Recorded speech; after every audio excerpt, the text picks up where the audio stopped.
और इन सब के बीच बता दें कि अब से I कुछ ही देर welcome में you all to this press conference by the Election Commission of India to announce the schedule for the state assembly elections in Maharashtra and Jharkhand. We have with us on the dais Honorable Chief Election Commissioner Shri Rajiv Kumar ji, Honorable Election Commissioners Shri Gyanesh Kumar ji and Dr. Sukhbir Singh Sandhu ji. We also have with us on dais Senior Deputy Election Commissioners and Deputy Election Commissioners of the Election Commission of India. I am Anuj Chandak, Joint Director Media for the Election Commission. The format of the press conference will be as follows. There will be a brief address by the Honorable CEC along with a very informative presentation. The copy of presentation will be shared with you along with the press note and all of the details after the press conference conclude. After the address by Honorable CEC, we will be having a question and answer session. I would request all of you to kindly raise your hand and the mic will come to you. Kindly introduce yourself, your name and organization and ask your question. Thank you so much. Now I would request Honorable CEC to kindly address the media. माननीय निर्वाचन आयोग Shri Gyanesh Kumar ji on my right side, निर्वाचन आयोग doctor Sukhbir Singh ji Sandhu on my left, आयोग के वरिष्ठ अधिकारीगण और मीडिया के सभी फ्रेंड्स और इस प्रेस कॉन्फ्रेंस में जुड़े हुए सभी हमारे वोटर्स, आप सबका इस प्रेस वार्ता में स्वागत है। We welcome you all at this press conference which is about the declaration of the schedule for the ensuing state assembly elections in Maharashtra and Jharkhand. Friends, मैं इस वार्ता को शुरू करने से पहले चुनाव आयोग की तरफ से और आपके माध्यम से सर्वप्रथम हरियाणा और जम्मू कश्मीर के सभी मतदाताओं को, वोटर्स को चुनाव में बहुत ही सशक्त दमदार पार्टिसिपेशन के लिए मुबारकबाद देना चाहता हूं, धन्यवाद करना चाहता हूं। जम्मू कश्मीर की आवाम ने जमहूरियत के जश्न को ऐतिहासिक बना दिया। भारी संख्या में पार्टिसिपेट कर अपने जमहूरी हक का शानदार उपयोग किया और जिसने लोकतंत्र की मजबूत नींव रखी है। दुनिया में सबसे बड़े लोकतंत्र के रूप में भारत हर चुनाव में गोल्ड स्टैंडर्ड्स तय कर रहा है, रिकॉर्ड बना रहा है। इन दोनों चुनावों में जो जज्बा दिखाया गया वो लंबे समय तक याद रहेगा। आप सबको वो पिक्चर्स, वो माहौल निश्चित रूप से याद रहेगा। जम्मू कश्मीर की आवाम ने जमहूरियत के जश्न में लोकसभा चुनावों में जो बुनियाद बनाई थी, उस पर एक बहुत ही सशक्त इमारत असेंबली इलेक्शंस में लिखी है और इस जनादेश ने नई आशाएं और उम्मीदों को संचार दिया है। Now it is over to the people of J&K to take this democratic journey forward. और हम एक नया गोल्ड स्टैंडर्ड और सेट कर रहे हैं। Just to remind you, just to recall, चुनाव घोषणा के समय ही हम अपना इरादा घोषित करने लगे हैं। हम अपनी विल और इंटेंट को पहले बताते हैं और उसे पूरा करके दिखाते हैं। Just to take you down the memory lane, Lok Sabha के चुनाव के समय, हम अनाउंसमेंट के समय हमने वादा किया था कि हम 4M की चुनौतियों से निपटेंगे और हिंसा, पुनर्मतदान, धन और सोशल मीडिया के दुरुपयोग की अनुमति नहीं देंगे। और आप सब जानते हैं कि हमने वो करके दिखाया। भारत के चुनावों की गोल्ड स्टैंडर्ड्स की कड़ी में हम एक और नया अध्याय लिख रहे हैं। इसी को आगे बढ़ाते हुए J&K अनाउंसमेंट के समय अगर मैं आपको फिर से याद दिलाऊं कि चुनाव से पहले किस प्रकार की थ्रेट्स थी, आतंकी हमले बढ़ रहे थे। लोग, आप सब लोगों में से बहुत लोग ये भी पूछ रहे थे कि पता नहीं चुनाव आयोग J&K में चुनाव कराएगा कि नहीं कराएगा। और 16 अगस्त को जब चुनाव की घोषणा का समय था, तो इसी प्लेनरी हॉल में हमने अपफ्रंट और बोल्ड वादा किया था। और मुझे याद है मैंने कहा था कि जमहूरियत के जश्न में आपकी शिरकत दुनिया देखेगी नापाक इरादों की शिकस्त की कहानी। और वो कहानी आपने सबने देखी और वो कहानी पूरे वर्ल्ड ने देखी। चुनाव को इंड्यूसमेंट फ्री बनाया गया और जहां J&K में चुनाव कराने का विषय होता था, वहां सीजर्स में 130 करोड़ रुपए के सीजर्स हुए, which is 100 times more than 2014 elections. तो पहले ये बात भी नहीं होती थी कि सीजर्स भी करना है, इस पावर को रोकना भी है। Similarly in Haryana, seizures were to the tune of around 75 crores, 4 times more than 2019 elections. इन दोनों राज्यों के चुनावों में भी नील रीपोल रहे. There was not even a single repoll in both the states including the state of Jammu Kashmir. कोई violence नहीं हुई, zero violence including the state of Jammu Kashmir. एक भी लाठी नहीं चली, एक भी गोली नहीं चली. आप सब इस बात के गवाह हैं. आपने देखे शिकस्त के नजारे. And let us give an ovation to the voters of Jammu Kashmir and Haryana. चुनाव दर चुनाव घटती हुई हिंसा, बढ़ती भागीदारी, रिकॉर्ड सीजर्स, मतदाता बिल्कुल स्पष्ट संदेश दे रहे हैं that they have full belief, they are very very participate in the electoral process. लेकिन कोई बात नहीं, फिर भी अगर मुझे याद आए तो कुछ तो लोग कहेंगे लोगों का काम है कहना. हम उसके बिना चिंता किए आगे बढ़ते हैं, अपना काम सशक्त तरीके से करते हैं, ये आपको विश्वास दिलाते हैं. So friends, now we come to Maharashtra and Jharkhand, जहां पर अब उत्सव का समय है. हाल ही में हमने झारखंड और महाराष्ट्र में विजिट की थी और वहां पर political parties, DOs, SPs, IGs, commissioners, enforcement agency सबके साथ बैठक की थी और पूरे व्यवस्था को समझा और उसका रिव्यू किया था. So before we come to the schedule, let me share some basic information about these two states with you. Total districts in Maharashtra are 36 with 288 assembly constituencies, of which 234 are general and scheduled tribes constituencies 25 and SC constituencies 29. Term of the Assembly of the Maharashtra is ending on 26 November 2024.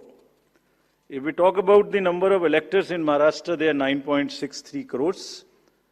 4.97 crores male and 4.66 crores female voters.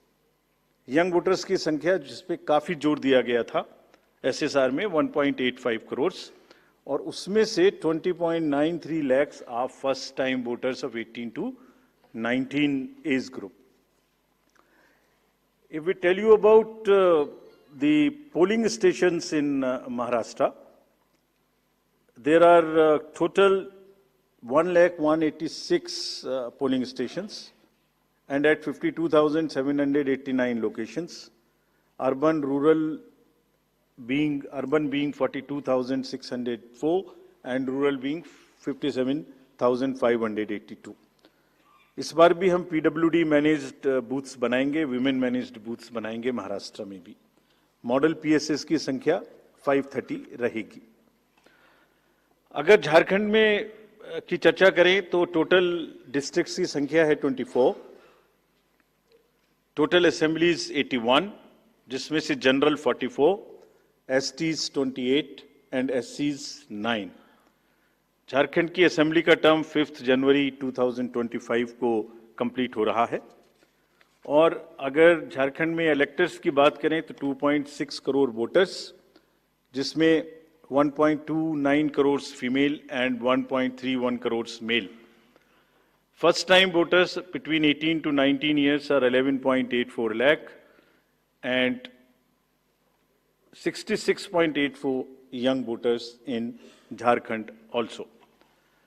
In the centenarian, number of centenarian voters is 1,706 and 3.67 lakhs PWD voters plus 1.14 lakh voters are of the age of 85 and plus in Jharkhand.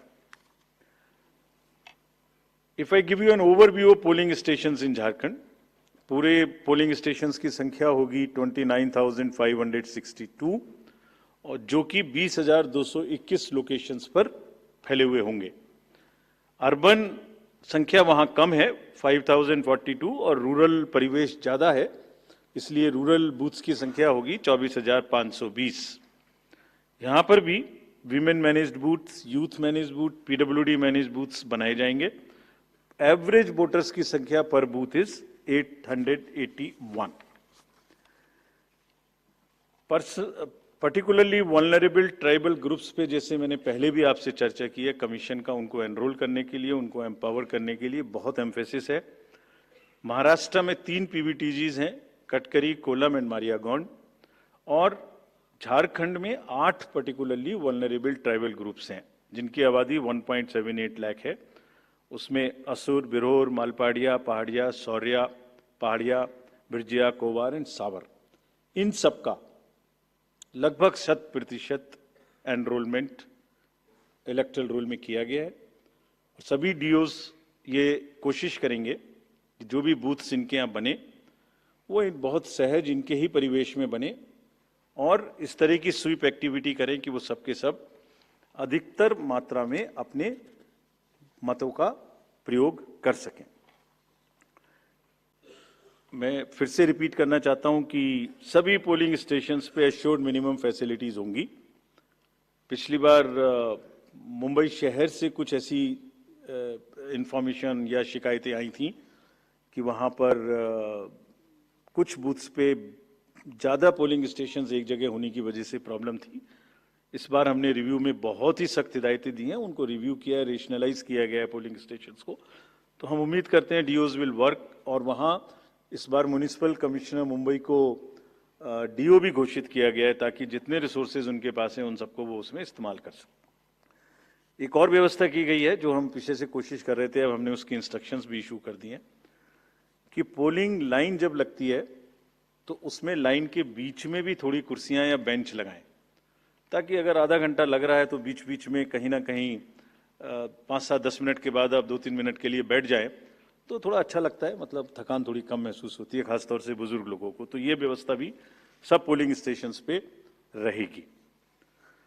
Friends, if I come to the next, ease of voting for senior citizens PWDs, this will be followed. You have all the experience of the pan-India coverage of facilities for the persons with disabilities and senior citizens. Her senior citizen जो 85 years से ऊपर हैं, उनको घर से vote देने की सुविधा उपलब्ध रहेगी। फॉर्म 12D वितरित किए जाएंगे सबको और जो भी उसको भर के देते हैं उनके पास में हमारी टीम वोट लेने जाएगी और जाने के समय में सभी कैंडिडेट्स को लिखित में उस रूट चार्ट का और उस जगह की सूचना देगी ताकि वो साथ में एकम्पनी कर सकें और उनको ऐसा महसूस ना हो कि किसी के घर पर किसी ने प्राइवेसी ऑफ द वोट को नहीं मेंटेन किया। They are entitled, they are welcome to participate and go along with the polling parties to the houses of the senior citizens and PWDs. और पूरी जो व्यवस्था है उसकी videography of course goes without saying will be done so that there is a full proof record.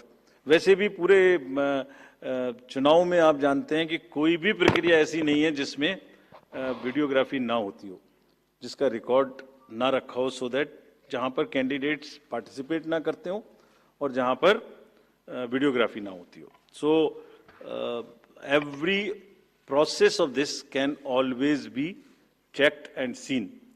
जैसे cricket में action replay होता है, तो अगर वहां गेम के समय एक्शन रिप्ले नहीं हो सकता तो बाद में हर जगह हर प्रोसेस की वीडियोग्राफी को देखा जा सकता है।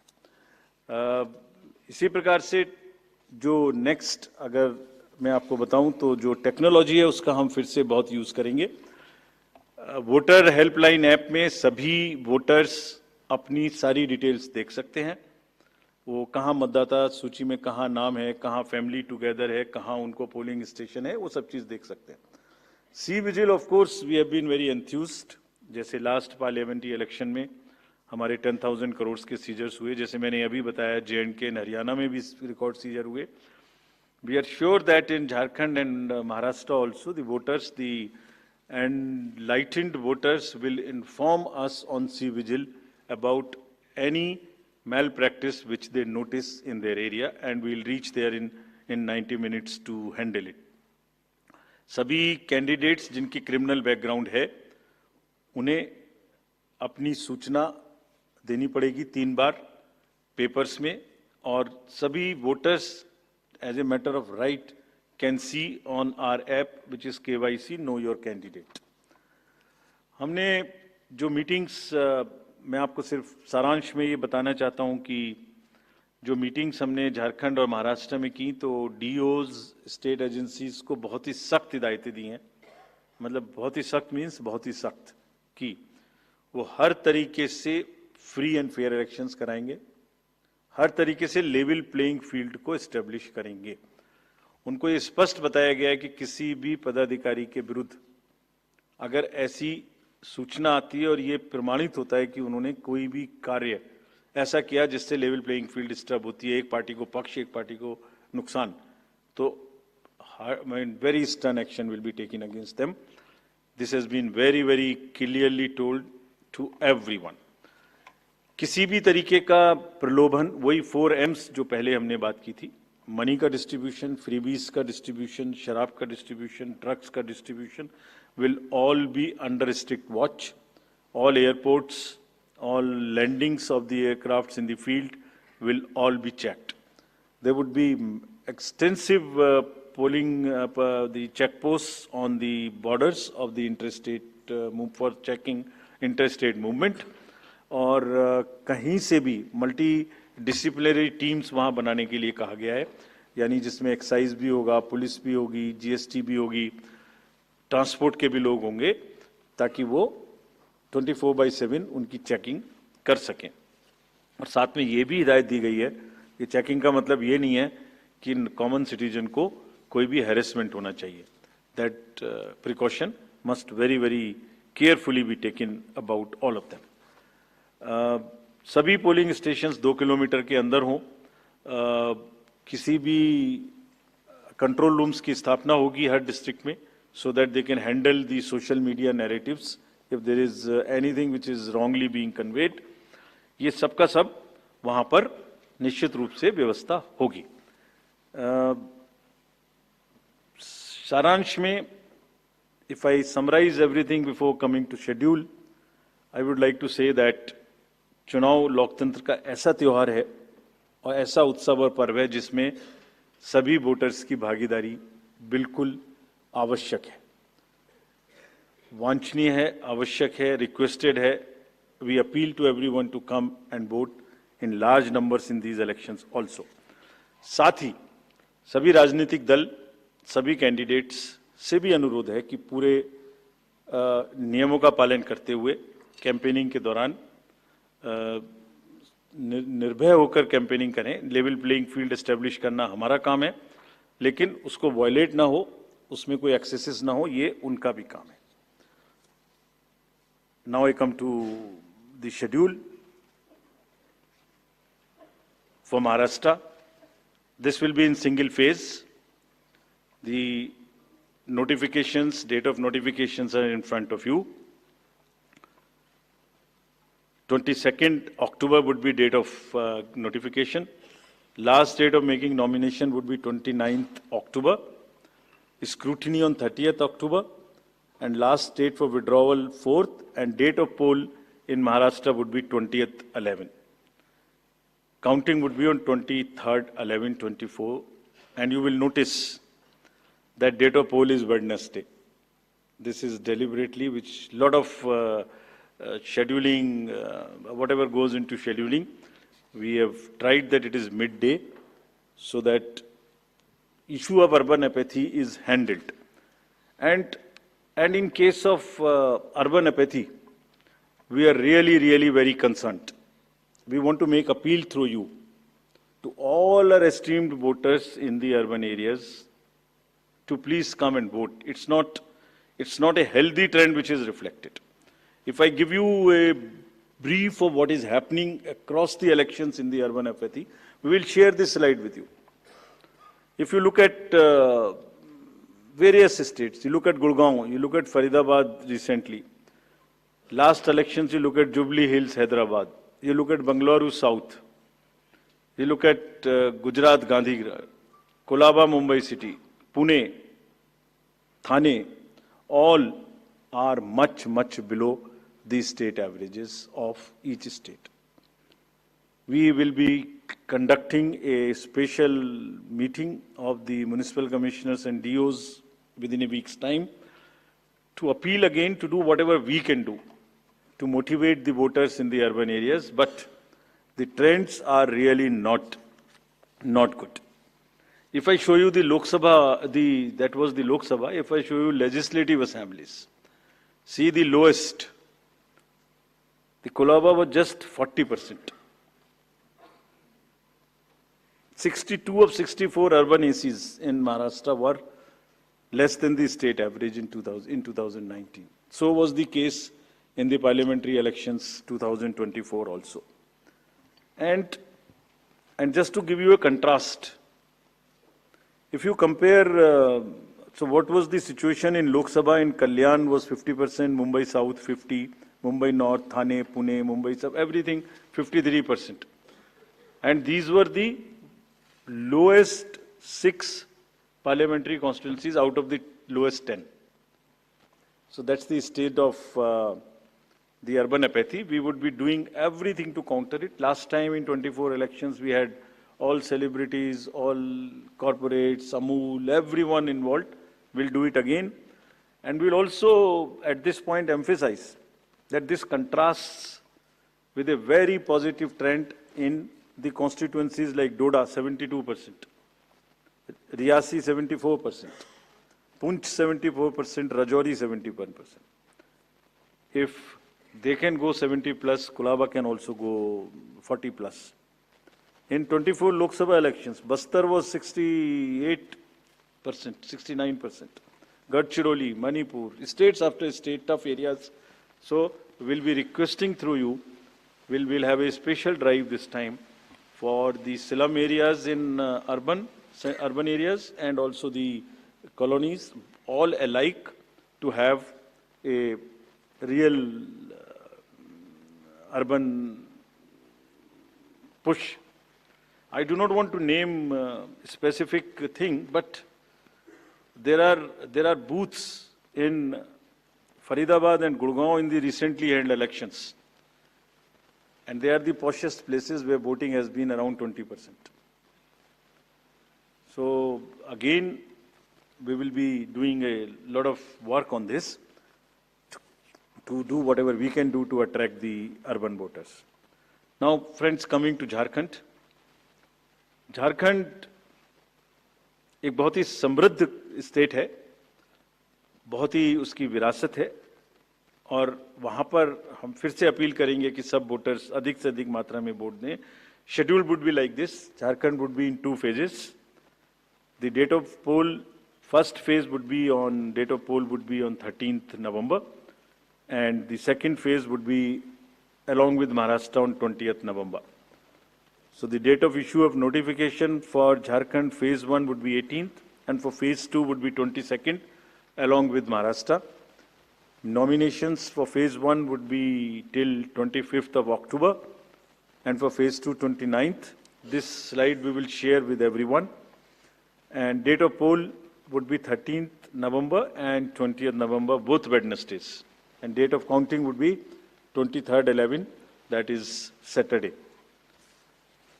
With this, we end our presentation with the request that through you, that all the voters of Jharkhand and Maharashtra कृपया बाहर आइए, कृपया वोट करिए. लोकतंत्र के उत्सव में आपकी भागीदारी कि हम बहुत ही रिक्वेस्ट करते हैं, अपील करते हैं आपसे. Thank you very much. So by elections. So we will come back. We'll come back. So, Okay. Sorry. By elections also. By elections. We have 48 ACs and 2 PCs in 15 states. They will also undergo the elections this time. All the 48 ACs and 2 PCs, the schedule would be like this. All the except 1 AC and 1 PC, where because of the festivities in some region, all 47 ACs and 1 PC of Kerala would undergo the election along with the phase 1 of Jharkhand. The same schedule. 13th November would be date of poll. And only for 2 ACs, one for assembly and one for parliament. That is Kedarnath in Uttarakhand, because on 12th there is gazetted holiday and dispersal of the parties takes place on that day. Therefore, it is on 20th. And similarly for Maharashtra, except that everything would be on during the first phase. Thank you very much. Thank you. Thank you, sir, for the very comprehensive briefing. Now we will take questions from the media. Please, the gentleman in the blue shirt, please. Thank you. Sir, मेरा नाम प्रशांत लीला रामदास है। मैं news 18 लोकमत से हूँ और मेरा एक सवाल इस तरह का है कि कांग्रेस ने डिमांड की थी जो वहाँ के पुलिस महासंचालक है रश्मि शुक्ला, इनको हटाने को लेकर, इसको लेकर आयोग क्या सोच रहा है और उस पर क्या निर्णय होगा? Question from that side also. From the pink shirt, second row, Mr. Shailesh Yadav. This was about DG.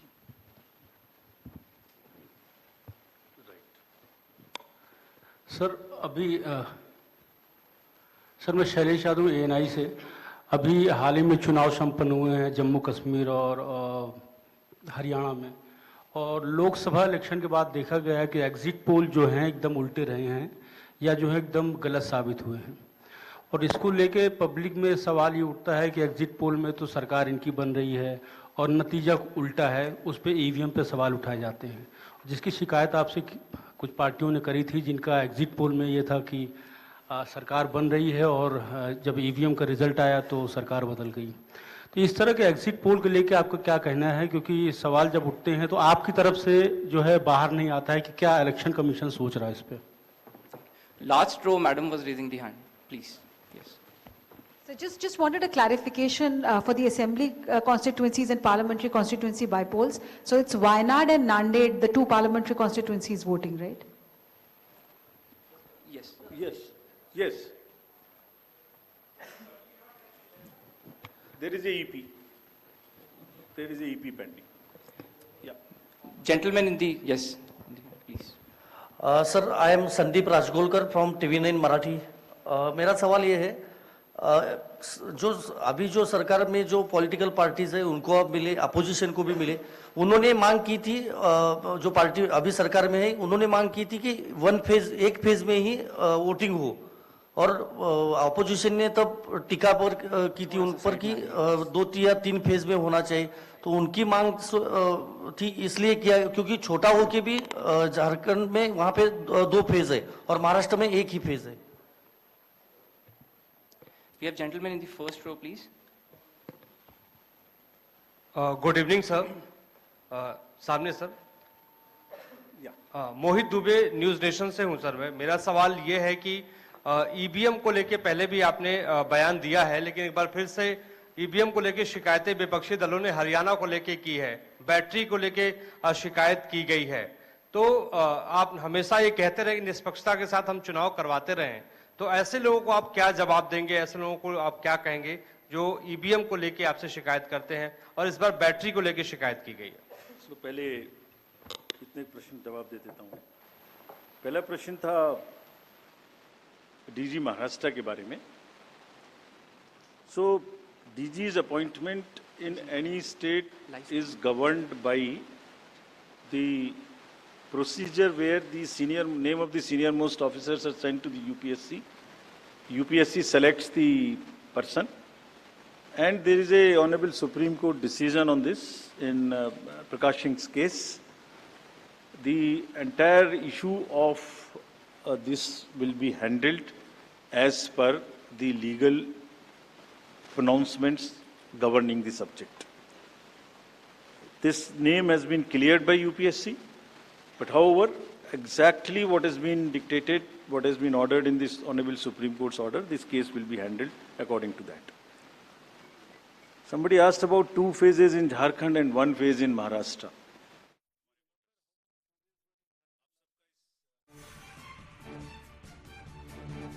की तारीखों का ऐलान कर दिया गया है। झारखंड में 2 फेज में इलेक्शन होंगे और बता दें कि जो नतीजे हैं वो 23 नवंबर को आएंगे। 13 नवंबर को पहला चरण का चुनाव, 20 नवंबर को दूसरे चरण का चुनाव होगा। 13 नवंबर को 43 सीट, 20 नवंबर को 38 सीटों पर चुनाव होंगे और इसी के साथ साथ 23 नवंबर को नतीजे की घोषणा भी कर दी जाएगी। तो इस वक्त की बड़ी खबर आप देख रहे हैं, झारखंड में विधानसभा चुनाव की तारीखों का ऐलान निर्वाचन आयोग ने कर दिया है। कुल 2 फेज में जो इलेक्शन है, जो चुनाव है वो कराए जाएंगे और जिन तारीखों का ऐलान किया गया है वो है 13 नवंबर और 20 नवंबर। 13 नवंबर को 43 और 20 नवंबर को 38 सीटों पर विधानसभा चुनाव कराए जाएंगे और नतीजे 23 नवंबर को वोटों की काउंटिंग होगी, जिसके बाद नतीजे सामने आएंगे। देखना होगा कि आखिर इस बार झारखंड में किसकी बनेगी सरकार, तो देखना होगा। और इसके पहले जिस तरह से जो कयास लगाए जा रहे थे कि इस बार झारखंड में 2 से 3 फेज में चुनाव कराए जा सकते हैं, अब ये सामने आ गया है कि अब झारखंड में चुनाव होगा और ये 2 फेज में चुनाव कराए जा रहे हैं। हालांकि तमाम राजनीतिक पार्टियों की तरफ से ये डिमांड थी कि कम से कम फेज में, एक ही फेज में चुनाव करा लिया जाए, लेकिन निर्वाचन आयोग की तरफ से अब ये पूरी जानकारी प्रेस कॉन्फ्रेंस के माध्यम से दे दी गई है। चलिए अधिक अपडेट के साथ हम जुड़ेंगे अपने संवाददाता संतोष के साथ। हम जुड़ चुके हैं। संतोष, ये बड़ी खबर है, झारखंड विधानसभा चुनाव का ऐलान कर दिया गया है, 2 फेज में चुनाव कराए जाएंगे, 23 नवंबर को नतीजे आएंगे। और क्या अपडेट, पूरी जानकारी दी जा चुकी है झारखंड विधानसभा चुनाव को लेकर, क्या अपडेट है जरूर बताएं। देखिए, जो स्थिति है कि आज मुख्य चुनाव आयुक्त की तरफ से, राजीव कुमार की तरफ से प्रेस कॉन्फ्रेंस करके वहां महाराष्ट्र और झारखंड दोनों जगह चुनाव का ऐलान कर दिया गया। वहीं महाराष्ट्र में 13 नवंबर के एक चरण में चुनाव होगा, वहीं झारखंड में 2 चरण में, पहला चरण 13 नवंबर को और दूसरा चरण 20 नवंबर को और 23 नवंबर को महाराष्ट्र का भी काउंटिंग होगा और झारखंड का भी काउंटिंग होगा। एक चीज बता दें कि जो प्रथम चरण में चुनाव होगा उसमें जो सीटों की बात करें, 88 विधानसभा में जो सीटों की बात करें तो 2,02,6 करोड़ मतदाता इस चुनाव में वोट करेंगे। और जो स्थिति है कि प्रथम चरण में लगभग जो 38 सीट है उस पे प्रथम चरण में 43 सीट पर, माफ कीजिएगा, 43 सीट पर वोटिंग होगी और दूसरे चरण में 38 सीट पे। तो कुल मिलाकर चुनाव की तरफ से आंकड़ा भी जारी किया गया है कि कैसे हम पूरी तैयार हैं, चाहे वो जो आप बिहार की बात करें, बंगाल की बात करें, जो बॉर्डर इलाका जो जिला है उसको चेक पोस्ट दुरुस्त किया जाए। तो जिस तरह से आप इस बार आदिवासी क्षेत्र में जो वोटरों को सुविधा हो और उसके लिए एक स्पेशल बूथ बनाया जाएगा। खास करके जो बुजुर्ग हैं उनका ख्याल रखा गया है वो इस मतदान में कि जो बुजुर्ग हैं, जो सीनियर सिटीजन हैं, उनको घर से भी वोटिंग कराने की व्यवस्था। तो कहीं ना कहीं पोस्टल बैलेट को बढ़ावा देने के लिए इस बार चुनाव आयोग बिल्कुल तैयार है, क्योंकि इस जो पहले एक लोक सूची जो पोस्टल बैलेट था कि जो कर्मचारी ड्यूटी में चुनाव आयोग में रहते थे, लेकिन इसके पूर्व में लोकसभा चुनाव में पोस्टल बैलेट में जो पत्रकार लोग भी जो इलेक्शन कराते हैं उनको पोस्टल बैलेट में शामिल किया गया। तो अब जो चुनाव होगा, जो सीनियर सिटीजन लोग हैं, जो सीनियर सिटीजन आने में बूथ तक असमर्थ हैं, उनको भी इस बार पोस्टल बैलेट का उपयोग करें। क्योंकि जिस तरह से मुख्य चुनाव आयुक्त राजीव कुमार ने प्रेस कॉन्फ्रेंस करके बताया कि जिस तरह से जो सीनियर सिटीजन हो, किसी प्रकार का दिक्कत ना हो, इसका ख्याल रखते हुए उनको घर पे ही वोटिंग का व्यवस्था किया जाएगा। और किसी प्रकार का, चाहे वोटिंग में के दौरान किसी प्रकार का प्रलोभन कोई देते हैं तो उनके खिलाफ इलेक्शन कमीशन के द्वारा कार्रवाई की जाएगी। और दूसरी तरफ जो चेक पोस्ट है, चाहे बिहार की बॉर्डर की बात करें, चाहे बंगाल की बॉर्डर की बात करें, तो सभी जगह चेक पोस्ट को दुरुस्त करने का भी निर्देश दिया गया है। और वही जिस तरह से 2 फेजों में, जिस तरह से जब चुनाव आयोग के झारखंड दौरा 2 दिवसीय हुआ था तो उस समय जो राजनीतिक दल के लोग थे उनका मांग था कि कम फेज में चुनाव कराया जाए। तो आप देख सकते हैं कि जिस तरह से चुनाव आयुक्त ने कहा कि एक फेज में प्रथम चरण में महाराष्ट्र में 13 नवंबर को चुनाव होगा और दूसरे 2 फेज में झारखंड में पहला जो प्रथम चरण है वो 13 नवंबर को और दूसरा चरण 20 नवंबर को। तो कहीं ना कहीं चुनाव आयोग तरफ से भी फेजों की जो 5 चरण में चुनाव होता था, अब झारखंड में 2 चरण में जो जीमा चुनाव आयोग की तरफ से दिया गया है उसमें कहीं ना कहीं जो स्थिति है कि लगातार जिस तरह से कैसे कम चरण, लेकिन चुनाव के राजनीतिक दल जब बैठक हुआ था, चुनाव के मुख्य चुनाव आयुक्त आए थे, उसमें 15 नवंबर को स्थापना दिवस झारखंड का है उसको ख्याल, लेकिन अब 13 नवंबर के प्रथम चरण है और उसमें 43 सीटों पर चुनाव होगा और दूसरा जो 20 नवंबर को चुनाव है उसमें 38 सीटों पर चुनाव होगा। तो जो स्थिति है कि जो कुल बूथ संख्या है, 29,000 लगभग बूथों की संख्या है। तो कुल मिलाकर जिस तरह से चुनाव आयोग बिल्कुल तैयार है, सुबह ही कशिश न्यूज से मुख्य निर्वाचन बिल्कुल संतोष, और ये अहम खबर और देखना अहम होगा कि तमाम राजनीतिक पार्टियों की तरफ से अब इस पर किस तरह की जो प्रतिक्रिया है वो सामने आती है, ये भी देखना और सुनना काफी दिलचस्प होगा। फिलहाल शुक्रिया आपका खबर पर अपडेट जानकारी देने के लिए। और चलिए इसी खबर पर और अपडेट जानकारी देने के लिए हम रुक करेंगे। हमारे साथ जुड़ चुके हैं संपादक अनुराग ठाकुर जी इस वक्त हमारे साथ। अनुराग जी, ये अहम खबर है झारखंड के परिप्रेक्ष्य में, क्योंकि झारखंड और महाराष्ट्र के लिए जो विधानसभा चुनाव की जो ऐलान है वो कर दिया जा चुका है। बड़ा सवाल यहां पर यह भी उठ रहा है कि जेएमएम लगातार कहती रही है कि हमारा कार्यकाल बचा हुआ है, 5 जनवरी 2025 को विधानसभा का कार्यकाल खत्म हो रहा है, हमें वक्त दिया जाना चाहिए। और ऐसे में अगर निर्वाचन आयोग ने तिथियों का ऐलान कर दिया है तो क्या जेएमएम की तरफ से कोई आपत्ति भी दर्ज की जा सकती है? हालांकि इसका कोई फायदा तो होगा नहीं। जी बिल्कुल, जेएमएम अब कुछ भी कर ले इसका कोई फायदा नहीं होना है, क्योंकि अब इलेक्शन कमीशन ने चुनाव की घोषणा कर दी है। मुख्य चुनाव आयुक्त राजीव कुमार ने प्रेस कॉन्फ्रेंस कर चुनाव महाराष्ट्र और झारखंड में चुनाव की घोषणा कर दी, और झारखंड में चुनाव की तारीखों का भी ऐलान हो गया। झारखंड में 2 चरणों में चुनाव होंगे, 13 और 20 नवंबर को झारखंड में वोटिंग पड़ेंगे और 23 नवंबर को झारखंड के चुनाव के परिणाम आएंगे। तो अब जेएमएम अगर बोलती भी है या चुनाव आयोग के पास जाती भी है तो उसका कोई फायदा मुझे नहीं लगता है कि मिलने वाला है उसको, क्योंकि चुनाव के डेट अनाउंस हो गए हैं। इसलिए अब जेएमएम के लिए भी चीजें वही सही होंगी कि वो अब चुनाव के मोड में आ जाए, जो कि वो आ भी चुका है, और जो अब क्षेत्र में अपने कार्यकर्ताओं को एक्टिव करे और जो उनके कैंडिडेट्स हैं उन उम्मीदवारों की घोषणा करे। क्योंकि बीजेपी की भी आज शाम में बैठक है कमेटी की, और उसमें मुझे लगता है बीजेपी भी अपने उम्मीदवारों की जो चयन है वो आज उसको फाइनल रूप दिया जाएगा, और मुझे लगता है सारे उम्मीदवारों का चयन आज हो जाएगा कि कौन से उम्मीदवार कहां से होंगे। और जेएमएम को भी अब वही करना है। हालांकि कल सोराय भवन में बैठक भी हुई थी जेएमएम की, और उसमें तमाम बिंदुओं पे चर्चा हुआ था। जो भी कैंडिडेट्स हैं, क्योंकि जेएमएम भी अपने सीटों को लेके कोई समझौता करने नहीं जा रही है कांग्रेस के साथ, और उसने साफ 2 टूक कह दिया है कि कांग्रेस अपने कोटे से वामदल और राजद को सीट दे, जो कि कांग्रेस दावा कर रही है इस बार कि उसे ज्यादा सीटें चाहिए, लेकिन जेएमएम कांग्रेस को 31 सीट देने पे ही तैयार हुई है। तो ये तमाम चीजें हैं, क्योंकि अब डेट अनाउंस हो चुके हैं और जिस घड़ी का इंतजार था सभी को, वो घड़ी आ गई है। तो अब तमाम जो पॉलिटिकल पार्टीज हैं वो अब चुनावी मोड में आ जाएंगे, उम्मीदवारों की घोषणा होगी, चुनावी कैंपेन होंगे। अब तमाम यही सारी चीजें हमें देखने को मिलेगी। हालांकि जेएमएम के रुख का भी इंतजार करना होगा कि आखिर वो क्या स्टैंड लेती है, क्या वो इलेक्शन कमीशन जाती है या नहीं। जी अनुराग जी, एक अहम बात यहाँ पर ये भी उठ जाता है कि अगर बात की जाए अगर इसके पिछले कार्यकाल की, तो वर्ष 2019 में जो चुनाव हुए थे झारखंड में 5 फेज में चुनाव कराए गए थे, दिसंबर का महीना था, और इस बार अब 2 चरणों में। हालांकि इसके पहले लगातार तमाम झारखंड में राजनीतिक पार्टियों की तरफ से लगातार ये मांग की जा रही थी कि कम से कम फेज में चुनाव हो। तो क्या लगता है कि प्रेशर था निर्वाचन आयोग पर तमाम पॉलिटिकल पार्टियों की तरफ से, जिसमें कम से कम 2 फेज में चुनाव कराए जा रहे हैं?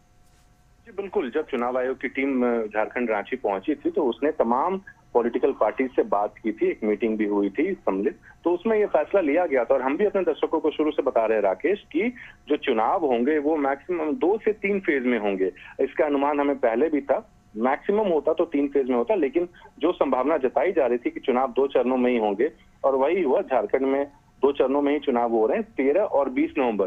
हालांकि समय बहुत कम बचा है, और अब ये देखने वाली बात होगी कि कैसे तमाम राजनीतिक दल इस समय में भरपूर लाभ उठा पाए, क्योंकि अभी अब कैंडिडेट के नामों की घोषणा होनी बाकी है। हालांकि ऑन पेपर सभी कुछ फाइनल हो चुका है, बस घोषणा होनी बाकी है।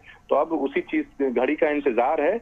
हालांकि समय बहुत कम है, और 5 जनवरी को कार्यकाल पूरा होता है इस सरकार का। इस सरकार ने भी 5 साल पूरे कर ही लिए जैसे तैसे। हालांकि परेशानियां बहुत हुई, लेकिन अब राज्य चुनाव की ओर बढ़ रहा है और चुनाव की घोषणा भी हो चुकी है। अब देखना है कि तमाम जो राजनीतिक पार्टी है वो कब अपने उम्मीदवारों की घोषणा करती है। अनुराग जी, के हम यहाँ पर ट्विस्ट ये भी नजर आ जाता है, क्योंकि आज झारखंड में चुनाव का ऐलान हो गया, लेकिन दूसरी तरफ तमाम पॉलिटिकल पार्टी, चाहे वो महागठबंधन हो, इंडिया ब्लॉक हो, या फिर एनडीए गठबंधन, सहयोगी दल जो भी है, सीटों का जो बंटवारा है ना, पेच, वो फंसा हुआ है, अब तक क्लियर नहीं हो पाया है। ऐसे में क्या लगता है कि तमाम पॉलिटिकल पार्टीज जल्दबाजी में कुछ निर्णय लेंगी तो आपस में मनमुटाव भी देखा जा सकता है, क्योंकि चुनाव का ऐलान भी हो चुका है, लेकिन अब तक जो सीट शेयरिंग का जो फॉर्मूला है वो तय नहीं हुआ है। राकेश, बिल्कुल, क्योंकि अब चुनाव का ऐलान हो चुका है, और सीट शेयरिंग में अभी भी, जैसे अगर हम एनडीए की बात करें तो उसमें भी 1-2 सीटों पे पेच फंसी हुई है आजसू के साथ। और अगर हम आईएनडीआई गठबंधन की, इंडिया गठबंधन की बात करें तो इसमें भी कुछ पेच फंसी हुई है कांग्रेस और आरजेडी और वाम दल के साथ। तो ये तमाम चीजें, क्योंकि अब ऐलान हो गया है तारीखों का, तो जल्द से जल्द इन्हें इन तमाम चीजों को सॉर्ट आउट करना होगा। और मुझे लगता है कि अब आज अगर हम एनडीए की बात करें तो आज रात शाम में जो 6:30 बजे बैठक बुलाई गई है, मुझे लगता है एनडीए की तरफ से तमाम चीजें वहां पे क्लियर हो जाएंगी, क्योंकि प्रधानमंत्री नरेंद्र मोदी और अमित शाह, गृह मंत्री अमित शाह भी रहेंगे उसमें। तो वहां पे एनडीए की तरफ से सीट शेयरिंग का जो फॉर्मूला है, किसको कितनी सीट और कहां से कौन रहेंगे, वो तमाम चीजें आज फाइनल हो जाएगा। रह गई बात इंडिया गठबंधन की, तो इंडिया गठबंधन की भी अगर हम बात करें तो मुझे लगता है 1 से 2 दिनों में इंडिया गठबंधन भी अब फैसला ले लेगी कि किसे कितनी सीटें मिलनी है और कहां से कौन उम्मीदवार होंगे। तो अब इंतजार करना है कि ये लोग कब अनाउंसमेंट करते हैं अपने उम्मीदवारों की। चलिए, बहुत शुक्रिया आपका अनुराग जी, खबर पर जानकारी देने के लिए आपका। तो एक बार फिर से आपको बता दें कि महाराष्ट्र और झारखंड में विधानसभा चुनाव की तारीखों का ऐलान कर दिया गया है। अब जो भी ऐलान किया गया है, झारखंड और महाराष्ट्र के साथ साथ दिल्ली में किस तरह की जो सियासी हलचल है वो देखने को मिल सकती है। चलिए, इसी खबर पर अधिक जानकारी देने के लिए दिल्ली से संवाददाता अंकित हमारे साथ जुड़ चुके हैं। अंकित, महाराष्ट्र और झारखंड विधानसभा चुनाव के ऐलान निर्वाचन आयोग ने कर दिया है, क्या लगता है दिल्ली में किस तरह की हलचल देखने को मिलेगी? सीट शेयरिंग का फॉर्मूला को लेकर क्या गतिविधियां वहां पर देखने को मिल सकती है? बिल्कुल, देखिए, अगर हम बात करें इलेक्शन कमीशन ऑफ इंडिया की तरफ से आज जो प्रेस कॉन्फ्रेंस की गई, तो उसमें मुख्य चुनाव आयुक्त राजीव रंजन ने प्रेस कॉन्फ्रेंस कर महाराष्ट्र और झारखंड विधानसभा चुनावों की तारीखों का ऐलान कर दिया है। महाराष्ट्र विधानसभा का चुनाव 1 चरण और झारखंड विधानसभा चुनाव 2 चरण में आयोजित किया जाएगा। झारखंड में पहले चरण का जो मतदान है 23 नवंबर को होगा, दूसरे चरण के जो मतदान की प्रक्रिया वो 20 नवंबर संपर्क कराई जाएगी। वहीं महाराष्ट्र में 20 नवंबर को मतदान की प्रक्रिया आयोजित कराई जाएगी। इसके अलावा 23 नवंबर को नतीजों की घोषणा की जाएगी। ऐसे में चुनावी तारीखों के ऐलान के बाद दोनों राज्यों में आचार संहिता कहीं ना कहीं लागू कर दी गई है।